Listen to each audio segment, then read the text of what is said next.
Aaron Tuttle here. It's storm season in Oklahoma, and with that comes torrential rain, high winds, and hail. To protect your home and your family from these threats, the one roofing company you should trust is Ferguson Roof Systems. They've been providing the best in roofing services for nearly half a century. Ferguson is Oklahoma's full-service roofing company, certified with an A+ Better Business Bureau rating and a 5-star rating on Google. And with Ferguson now offering Class 4 impact-resistant shingles, now is the time to trust them with your home's roof. Get started today at FergusonRoofSystems.com.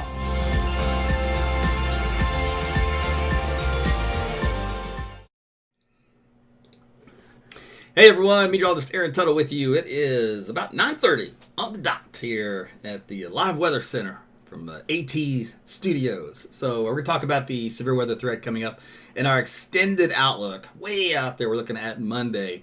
I knew when the Storm Prediction Center had put it that little extra shaded circle that the media would go nuts with it. So we're going to talk about it, see how legit that risk is, if it's something to worry about, et cetera, et cetera. So thanks for joining me. Make sure you tell your friends and family about AT's weather. Tell them to jump in the conversation right now. Just tag them. Says, hey, get in here.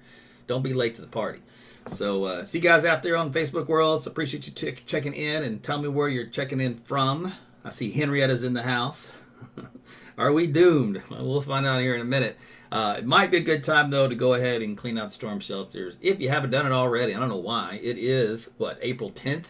You should have done that a month ago. So you're really late. Mary, thank you for the stars tonight here. I see you, Mr. Ferguson.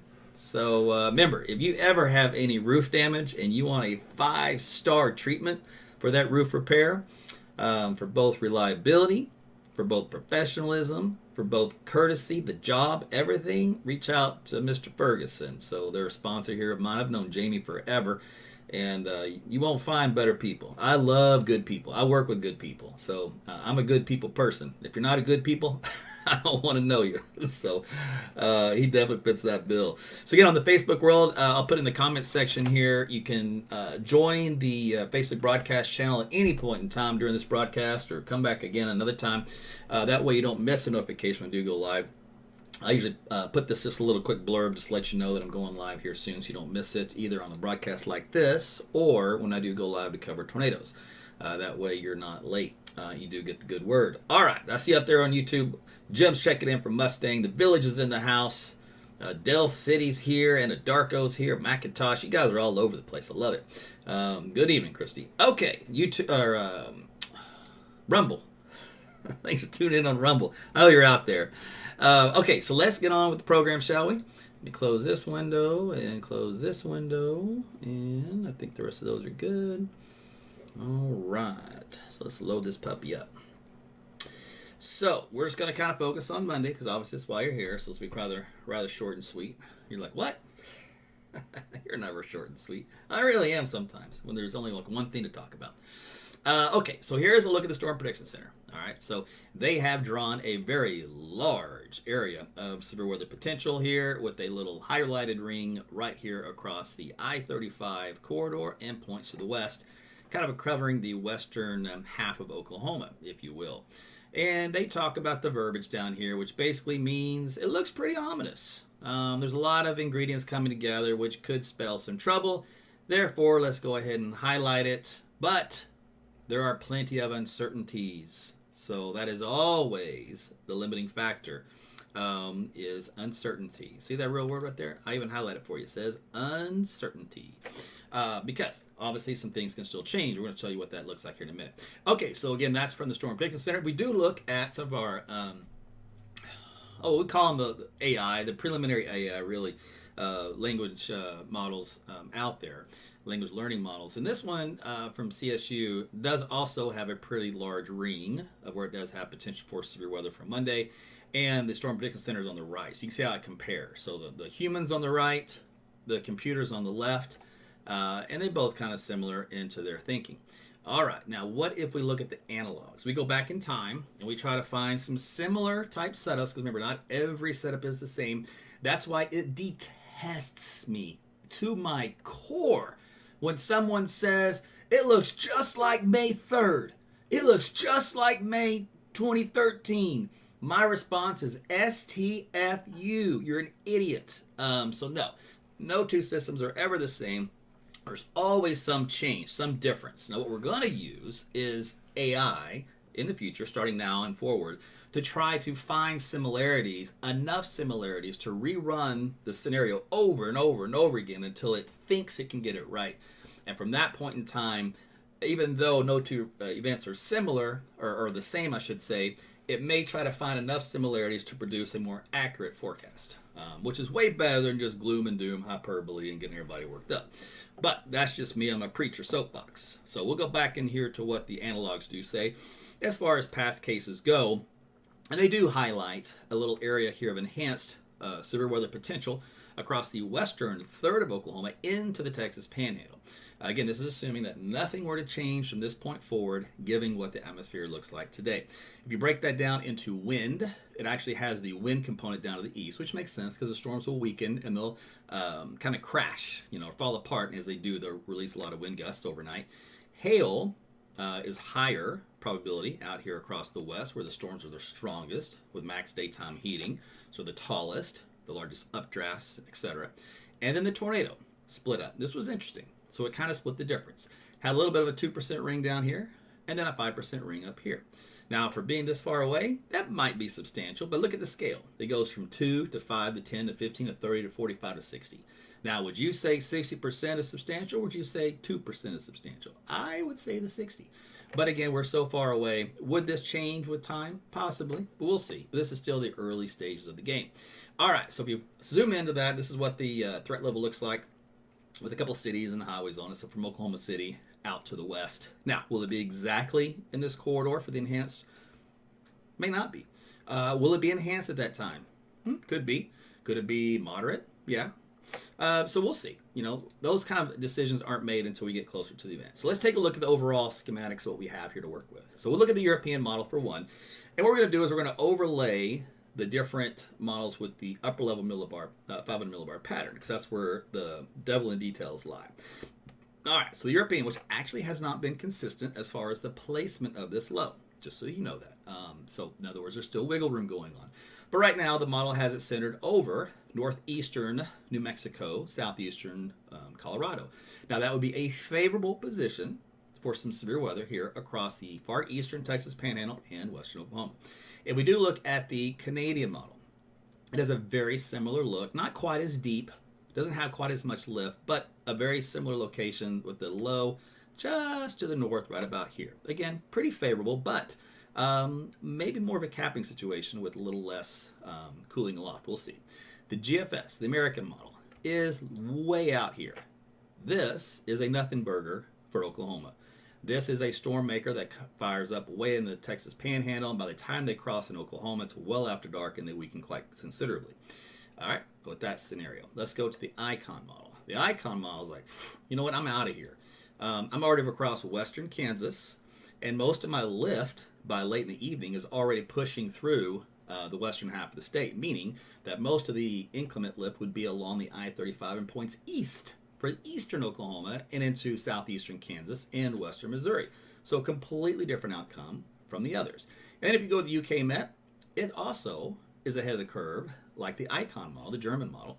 It has quite a bit of lift with it, but once again, structured into southwestern Kansas, which would place the primary target zone along the I-35 corridor and points east, rather than the Texas Panhandle line up to the I-35 corridor. So you can see there is still a lot of wiggle room in the placement of the upper level low.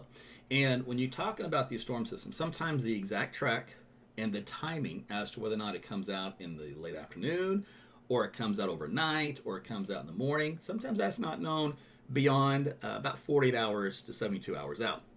That is why I like to wait until 48 hours out to talk about tornadoes, because obviously that's a very serious accusation to make for the environment, right? For the atmosphere.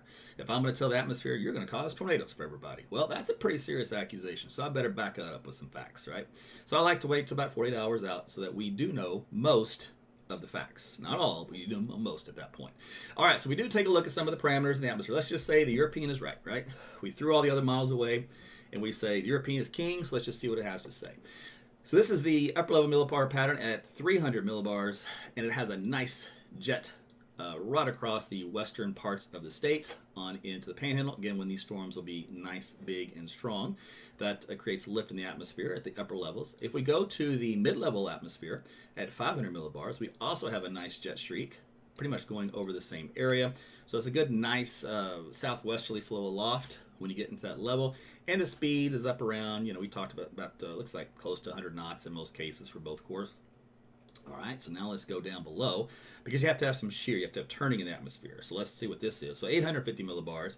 We do have a nice, strong low-level jet, good, strong southerly wind. So it does mean we have plenty of both speed and directional shear, according to the model data, here across the western half of Oklahoma on into the far eastern Texas Panhandle. So what about moisture? All right, so that's the million-dollar question, because if you don't have deep moisture, you don't have a good system. So this time around, it looks like we'll have widespread 60-degree dew points across Oklahoma, even down to Texas in mid-60s. Now, that's not 70s, but that's pretty decent. Now, this, we'll go through the different models plan, but this is the European model with their AI machine on top of it. And I've been watching the AI machine. Actually, believe it or not, is doing fairly decent. It actually corrected one of the runs of the European that was too far east, and its AI component says, no, bring that back west. And what happened was when the next run came out, guess what the European model did? It came back west to match its new brother, the AI. So we'll see. Doesn't mean it's going to happen, but that's the trend. All right, so let's look at the European itself, the raw. It also is in the same line. Let me draw this on the map here for you. This is the dry line right here. Dry line is a measure, is the difference between moist air and dry air. Dry air meaning dew point values into the teens and sometimes single digits, kind of like that. And then, of course, out ahead of it, we have this nice moist southeasterly flow. So this is not only a convergence zone right here, but also a difference maker in environments. And that is what helps get those storms to get going. All right, so again, that was a position of the European. If we go to, again, the AI, you see how it's a little slightly different orientation, but in the general ballpark. If we go to the Canadian, it's got the dry line way east, right? I mean, it's way over in this area. All right, let's go to the American model. American model's got dry line still trying to form. It's misaligned, it's convoluted, it's not even all that because the system's so far west. So that doesn't get a good response at the surface as a result. The Icon model, it's got the dry line right up by 35. All right, and the UK Met also right up by 35. So what are we talking about? Which is it? Is it going to be here or is it going to be, here? So that's, of course, the million-dollar question. Now, what will happen, regardless of where the position is, you will get some thunderstorms to form along that dry line that does then move east. Now, a lot of times when the storms do fire, say, for example, the dry line is like right here, all right? It cuts Oklahoma City right in half, right? Say it's around the county line. Now, here's the deal. When the storms do form along this, what we call the dry line circulation, they form a little off the dry line circulation, okay? So they don't form right on top of it. They form off to the east. And by the time they get going, they could be 15 miles east, for example, or 30 miles east, which means maybe in this area.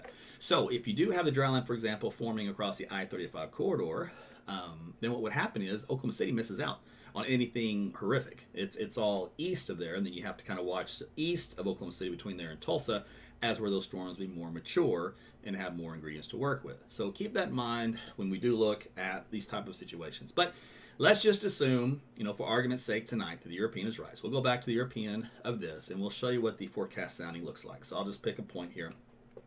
And this, again, is what's going to get people worked up. You're going to hear storm chasers yell it, PDS, tornado. Now remember, I need you to understand something. Storm chasers want tornadoes. So therefore, they will wish for tornadoes, and their core of their being will speaketh tornadoes. Because that's what they want, and they will get all excited about it.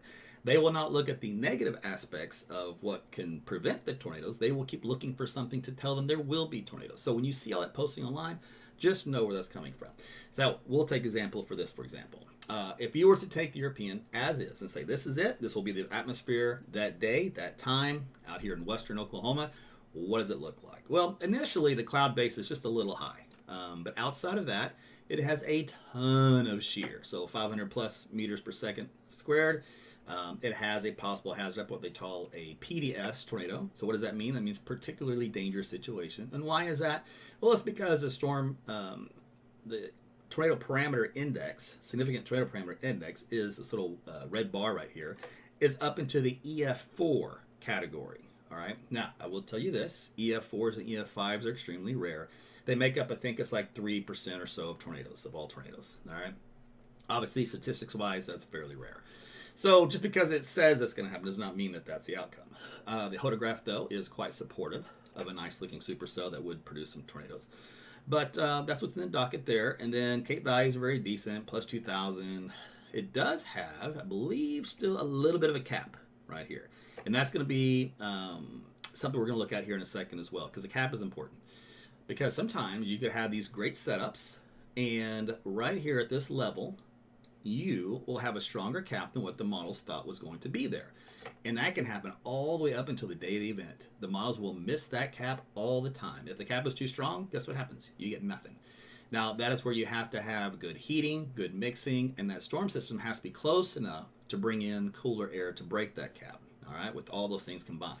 So a lot of times you'll hear us in the spring to early summers, the cap held, cap didn't break, therefore you get no storms. But if the cap did break, then boom, you do get some pretty serious storms. All right, so that is again a look at the setup for the low-level moisture field. Now let's go to the output. So again, we're just going to assume the European's right. So what this tells you is that you would have some thunderstorms develop here on the dry line out here in western Oklahoma at that point in time. And we looked at the forecast sounding for that, right? So let's go to, let's just say, what happens. These thunderstorms are now going up here by 7 o'clock. Then look up here in northwest Oklahoma. Again, possible tornado hazard, high end strength of a tornado. Everything looks good, et cetera, et cetera. Wind shear, speed speed and directional shear is definitely adequate. All right, that's for any of these storms right here that would signify. Now we'll go to, matter of fact, let me just pick a Oklahoma City sounding. So we're going to be removed from that environment just to show you there is a sweet spot where everything has to be. So if you notice for hours, Oklahoma City at this point in time in the game, 7 o'clock, we only have a marginal tornado risk. The shear's still pretty decent though, and everything else still pretty decent, but there's not there's some lack of instability in the mid-levels here.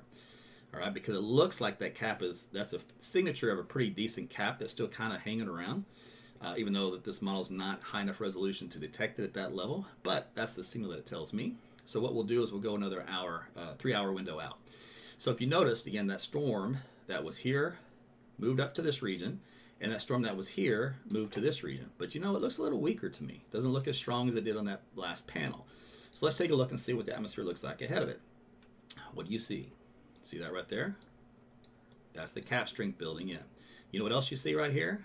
A lot of dry air showing up here now in the mid-levels.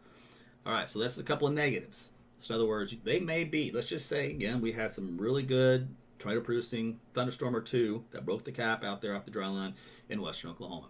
As it travels east and it starts to get dark, because that's usually what happens after 7 o'clock, we lose the daytime heating, and this cap starts to build in. Now, sometimes the shear will improve. In other words, it will increase in speed, which it does, goes up to 700.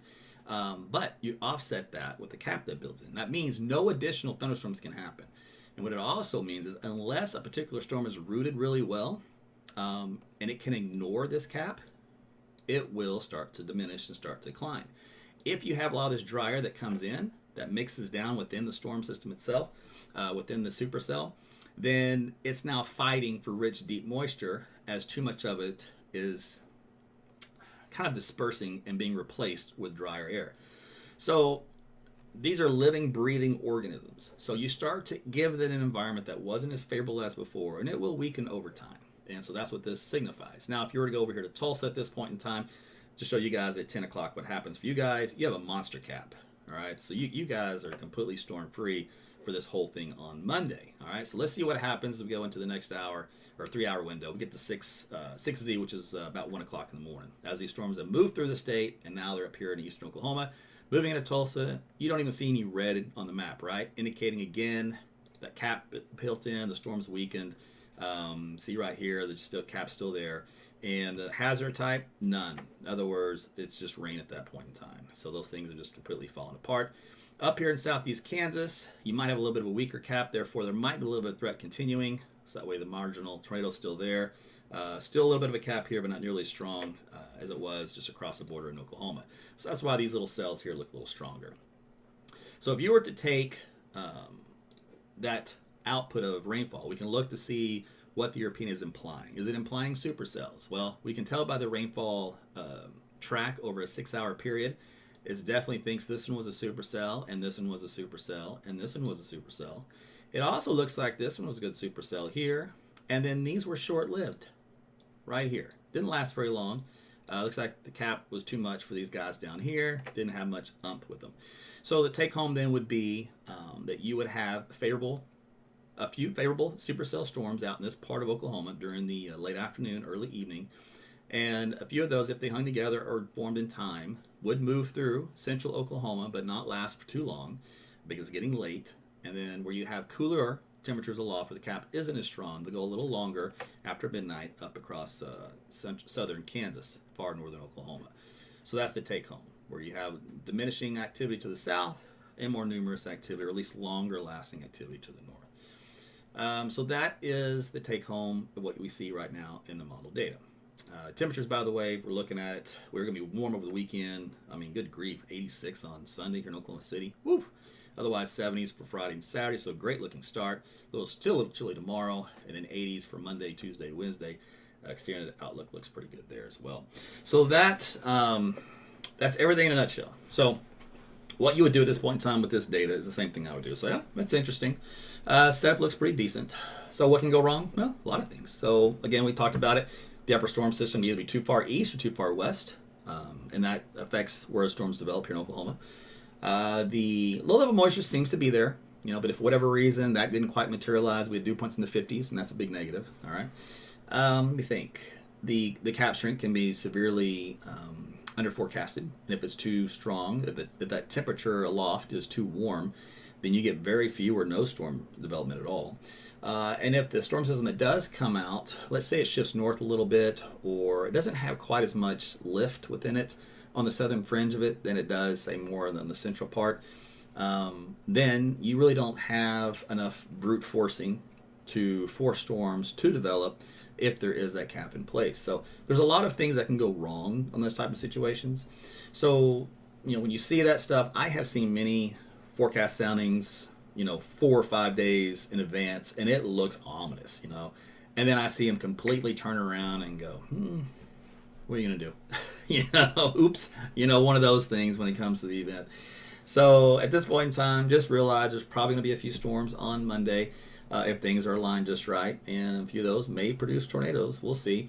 Like I said, let's see what time, so Saturday morning, Sunday morning, Monday morning. So I'd say Saturday, especially by Saturday afternoon. So pay attention. I'll do a live, probably Saturday around lunchtime or so. We'll look at the new data that comes in, or definitely Saturday evening and Sunday, to kind of update you as to where I think the most likely area for tornadoes would be. Because remember, we're talking about a region that you can fine tune. In other words, you don't have to put the entire state on blast. Those areas that they draw, those are all probabilities, and they're corresponding mostly to low probabilities. What you don't know, in science, everything is really assigned a probability. Everything in life is a probability. You going to brush your teeth is a probability. Now, the probability might be kind of high, close to 100%, right? But it's still a probability. There is a chance something could happen, and you forget, or dogs get your attention, or whatever. The kids are screaming, and you forget all about it. You crawl into bed, you say, I forgot to brush my teeth. And then you start to weigh, what's the probability of me getting out of bed and going to brush my teeth versus just rolling over and going, good night, honey. So the point being I'm trying to make is everything in life is a probability, including weather. Even though I don't like it, because I like to give you yes or no, right? That's how I like to do it, because it simplifies things. And odds are sometimes you can't just give that, but I try to do it as most as I can. So then I try to quantify it, right? So therefore it takes a little bit more out of the guesswork and gives it more something you can anchor to.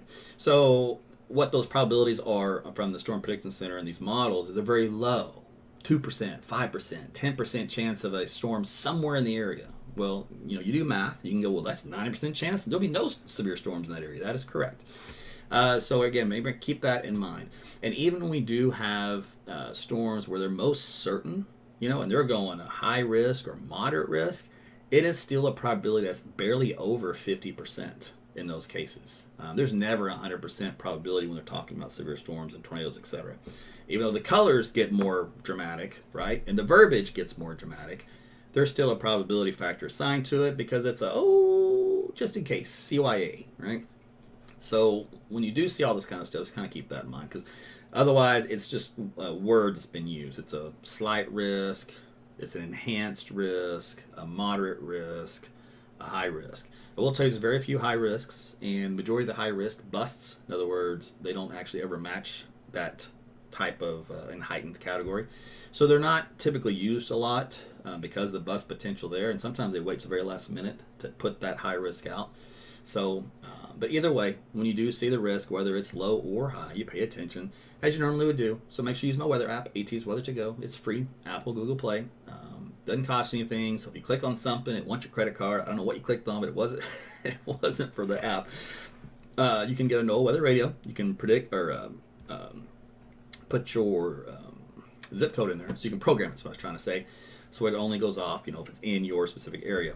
Now the difference between my app and maybe some of the others that you'll use on your phone, and that's fine, use whatever you want. But when mine does predict tornadoes, it'll do it up to about 20 minutes in advance notice, and then send you a custom warning such as a twisting storm approaching. That's a fancy way of saying tornado. Now it'll give you a BTI rating from 0 to 10. The higher that number, the greater the probability that that is a tornado.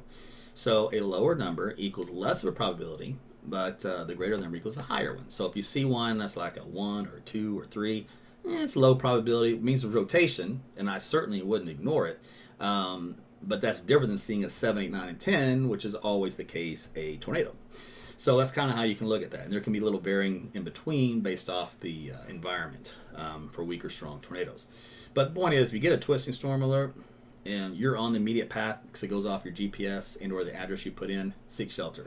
Other apps may just give you a blanket warning for the entire county that you're in. And it could be on the north side of the county, you live on the south side, it doesn't even affect you. So then you've taken shelter for no reason. So my app is very specific in that regard, which is neat because in that it prevents overwarning.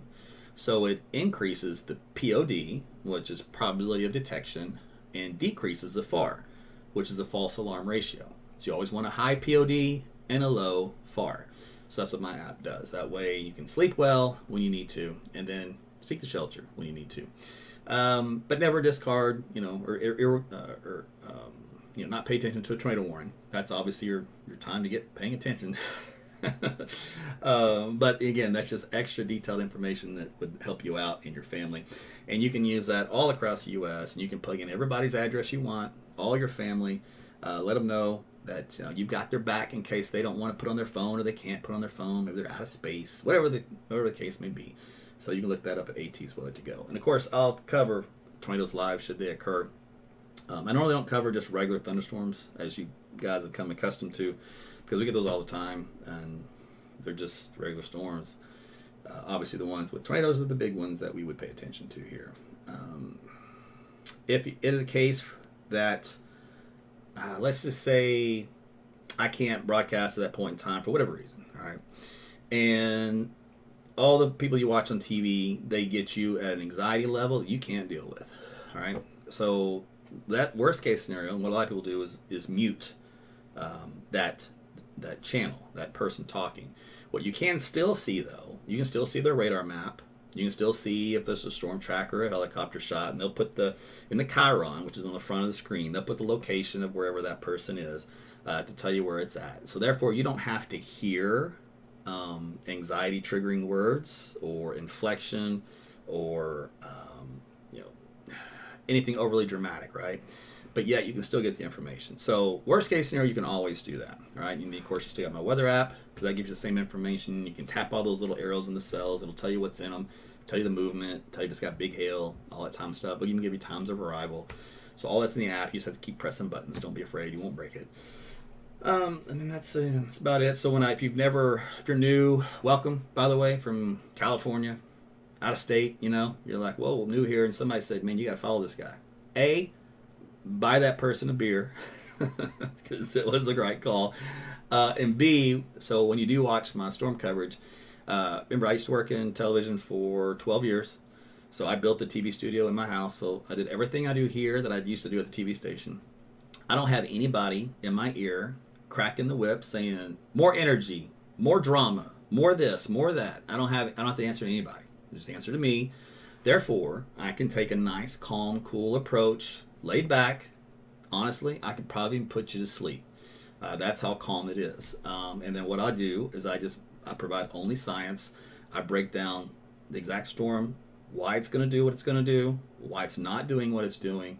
We talk about all the scientific variables that go into it. That way you know the data, the information. Because if you know all that, then it automatically just calms you down, and then you're good. You're like, oh, so this thing, is only a EF0, for example. The weakest tornadoes of all, right? And it does so little damage. Even in a mobile home, it does very little damage. But the point being is that is much better to know information-wise than if you get the impression that it's like the opposite, right? Like you said, F5. If somebody's giving the impression it's something that's just, it's everywhere and it's doing everything, and reality is it's not. You want the reality, right? A lot of times, though, we'll take a look at the radar map, and I'll toggle off the radar, and then I will show you where it's at, like what it's over. And I swear 90% of the time it is over a farm, and I don't mean farmhouse, I mean farmland with nothing other than maybe a cow, but it's just trees or wheat or grass, rocks, dust, nothing. There's a lot of open land in Oklahoma where nobody inhabits it, and that's where a lot of these things end up being. So what we do is we take that off and on, because for example, let's say I've got a radar signature and I'm tracking the speed direction, and I can estimate the strength of the tornado, for example. And let's say I estimate it's an EF3, for example. All right, it's got 100 plus mile per hour winds. I give you the exact number. We read it out, and I was like, well, that's pretty bad news, right? Well, let's see who needs to take shelter, and we take that radar off, and cows are the only ones that can take shelter. And then the thing lifts and dissipates. That's perfect. That's exactly what we want, right? So we do a lot of that live on the fly, and that's different than what you'll get on the TV side of things. They can't do that with their software. They don't use what I use, so they don't present that information, which to me is a disservice, right? Because it truly calms things down. Now, obviously, if it is over a city and there are some homes, then yes, you can see that and show that as well. What that does is, well, let you know it's a serious situation and there are some people in the path. But if they're seeking adequate shelter, and keep that in mind, adequate shelter is pretty good here across this part of the country. We don't build stuff on cinder blocks. It's all slabs. They're anchor bolted in. I think it's every foot or so. And in those particular cases, the structure of the home will hold up very well to an EF0 to EF2 tornado. Not a problem. The EF3 tornadoes, even though you will have some significant damage to the home, corner of the roof gone, maybe an outside wall gone, the integrity of the home still remains, especially in the central part. So again, you're great, you're fine. And that takes care of about 95% plus of all tornadoes. And again, we get into the rare situation where it's an EF4 and EF5, which again are very rare. Those, sometimes, regardless of what you're seeing shelter, unless it's a well-built storm shelter, right? That obviously as well. Then you're in the statistical world of probabilities, and even though you can get hit by one of those violent, we call those violent tornadoes. So we call them strong when they're up to EF3. We call them violent when they're EF4 or 5. People still do survive. Now, how, I don't know. I mean, I've seen the footage, I've seen the videos, I've seen the aftermath. I'm just like, how did that person survive? So in that particular case, I mean, you can chalk it up to anything you want to as to how one person survived and one person didn't. It was their time. Every human has got to find some way to cope. And I don't have the answer to that side. I can just tell you that you can still survive in that situation. So every situation is different. But the point is, you always want to be on the lowest floor, away from all outside walls and windows. You can use a bathtub, you can use a closet, crawl space, whatever. You can put helmets and stuff and sporting pads on the kids, because most of the injuries on a tornado is from flying debris and footwear. All right, so usually after a tornado's passed, everybody's walking around checking on everybody else. there's nails and boards everywhere, right? So it's easily a step on a nail. I would think that was one of the most common injuries. So easily prevented if you have some of that stuff with you when you're seeking shelter. So those are a lot of the high key points that I wanted to bring up because it's not talked about enough. What you get is all the fear that there's tornadoes coming. Oh my goodness, there's gonna be big ones. They're gonna be all over Oklahoma. You get a lot of that nonsense, but you don't get all the other stuff that kind of calms you down and puts in perspective. So you can always do little practices with the kids. You can always, say, hey, all right, tornado drill, woo, woo. Where are we going?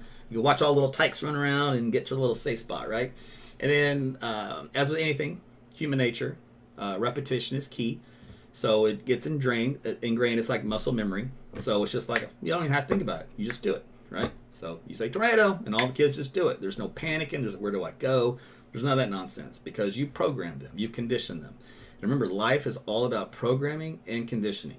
You've been programmed and conditioned since birth to act a certain way, to think a certain way, to look a certain way, to pay your taxes a certain way. Everything fits into that realm.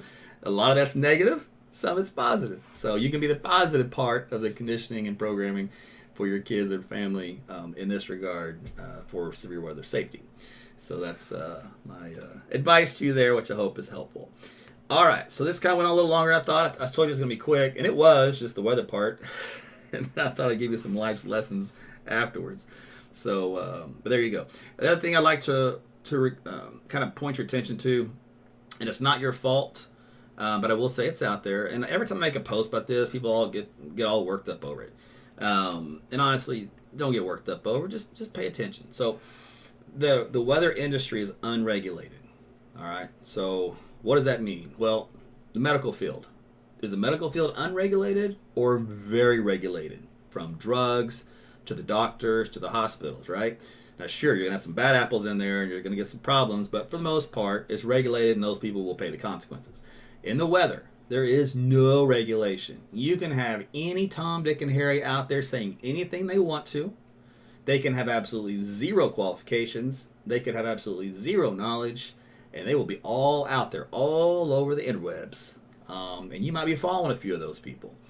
They will be telling you stuff that they're not qualified to tell you. Here's the problem with that.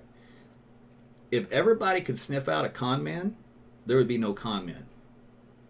Therefore, you now know what I'm telling you is you will not probably know that you're listening to a con man, either through their graphics they're sharing or the type or the post they're typing. How would you know? Unless you ask them, you may not know. You could pick up on a few subtle things. I will tell you, there's some key factors here. If they've ever made a post on the weather, on the forecast, or whatever, and they delete it, not good. So, for example, I've been doing this since 2010 on Facebook. I have never deleted a single weather forecast post, anything. They're all still there. Why? Because I stand behind every single one of them. They're all science-based. They're all forecast. Maybe some of them didn't pan out. Guess what? They're still there. Anyone who says a bunch of nonsense and promises, and this isn't going to happen, makes a big doo-doo out of it, and then all of a sudden deletes it and you can't find the post later, that person is probably not one you want to follow. But anyway, so that's kind of one of those tip-offs that you can look for. And I've seen some meteorologists here in town even that do it. They do have degrees, and I've seen them post stuff like that, and they'll make these wild proclamations, and then they delete it as though they never made it. And I'm like, no integrity. You're pointless to me. You don't exist in my world. Get out. If you're going to make a statement, stand by it. So, again, if you see that activity, that's a tip-off. The other thing you can do is you can always ask them where they got their degree or education. Doesn't necessarily mean that they're still going to be good at what they do, but at least they got, that degree. And that degree is specific, so it would be from a 4-year accredited institution, in other words, a degreed university, Bachelor of Science, not a certificate. If anybody holds up a certificate, you need to laugh them out the room. In the old days, we used to laugh people out of a conversation room when they had a really dumb idea or fake credentials or weak credentials. Now we coddle everybody and we make safe spaces and all this nonsense. We are better off calling a spade a spade. So you're going to have some of those in this industry as well. whatever. That's not me. That's their choice. I used to think, how do you sleep at night? And then I realized people sleep just fine at night. They can con you right to your face and go spend the money on it, sleep just well in their Benjamins, and do it all over again the next day. I have a soul, so I can't fathom that. But a lot of people don't have souls, and they don't care. I happen to do it. So yeah, there's a lot of ones out there. I'm not gonna call names or anything because again, that's not my place. I'm just letting you know there's signs to watch for and to be careful. And then again, if anybody gets you worked up, cut out the anxiety. And I told this before on just a regular post. If something or someone is making you anxious, and you got to put up a boundary for that, right? For your own sanity, your health. Your health is all within your control, especially when it's an outside influence, right? All you have to do is remove that negative influence. So put up that healthy boundary and says, you know what? I'm not taking it anymore. I'm turning you out. I'm turning you off. I'm deleting you, removing you. And that's easier said than done when it's like somebody you barely know, or it's a source you watch or listen to or see on Twitter, Facebook, whatever. It's a lot harder when it's family. That gets messy. But the same thing still applies. And it's unfortunate. And that is where adults then fall into a situation where they have to learn how to be adults and they have to learn how to communicate. And that's a whole different animal. And if you have some that don't want to take ownership, they don't want to understand or see your view, and they take their view only, and you can't reach them, and you've tried, and they don't want to do the work, right? A relationship cannot be one-sided. One person cannot do all the work, and the other person do no work. It doesn't work that way. They both have to want to work at it. So in those particular cases, if it's toxic, if it's doing something that's bad for you or your family, you gotta call a TV timeout, and you say, look, I love you, but until we can come to an agreement, where we have to discuss this as adults, and there has to be some give and take. And you have to see my viewpoint, I can see your viewpoint, and then we have to understand that maybe there's some pain involved. So there needs to be some ownership with that. There needs to be an understanding as to why that person took that action. If none of that can happen, again, remember, your own sanity and health is under your control. So you have to put up a boundary and say, I'm sorry, until you're willing to do that, we can't have a relationship. I'm here for you when you want to, but I can't do it until you're willing to put in the work. Now, that's fair, that's loving, and it's healthy. So I would approach that with anything. Now, you're listening to me going, what'd you do, Dr. Phil on me? I'm 50 years old, man. I've learned a lot over the years. But you can use that in any aspect of life. So usually we use it in relationships, but it can be applied to all kinds of places. And I cut out a lot of toxic people in my life, and what's sad is when some of them are your friends, right? And then and the problem is we never really know others very well until you spend a lot of time with them, and then once you do, you're like, ooh, you're not quite the person I thought you were, and you do a lot of things that are not aligned with my morals, ethics, values, etc. And it's okay. And you say goodbye, and you say, well, it was been good, but it's time we just go separate ways.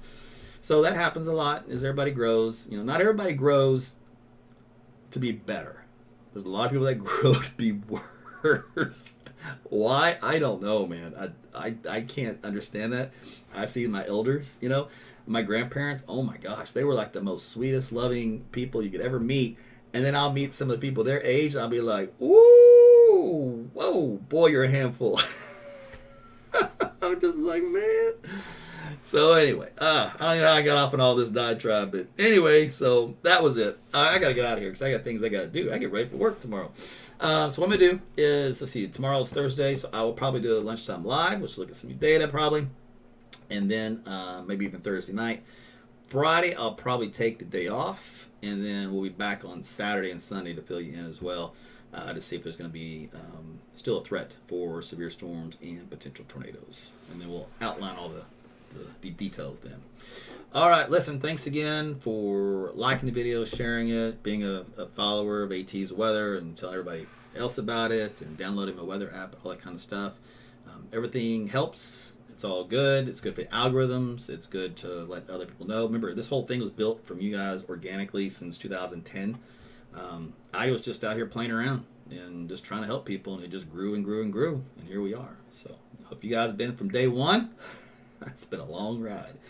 All right, I'm out. You guys have a great night, and we'll talk with you again soon. Take care.